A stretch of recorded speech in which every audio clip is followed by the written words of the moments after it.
up is, thank you, Jeanette, by the way, that was great, comprehensive.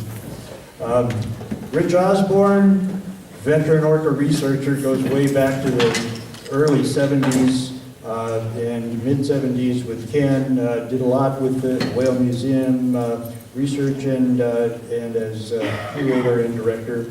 Lots of history here, so Rich, please carry on.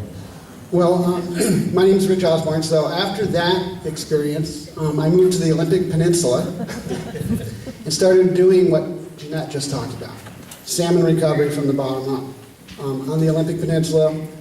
One of the things that's interesting about that bunch of mountains you see across the water there is that it's incredibly pristine. It's a lot like what Joseph was showing you in Idaho, but it's right there on the other side of the strait.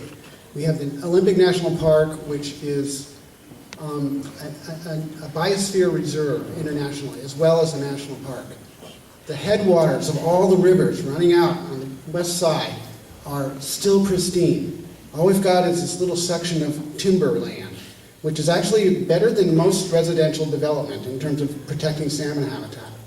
And so we have almost a salmon refugia sitting over there on the Olympic Peninsula.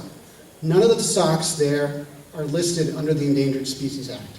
They are declining, but they haven't reached that critical threshold yet.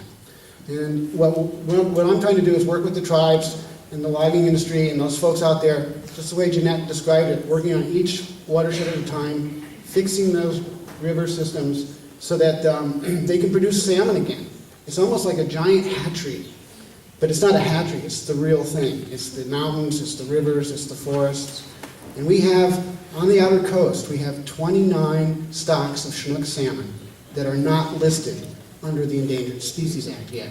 And so my main push is to see if we can keep them from being listed on the Endangered Species Act and actually build those stocks.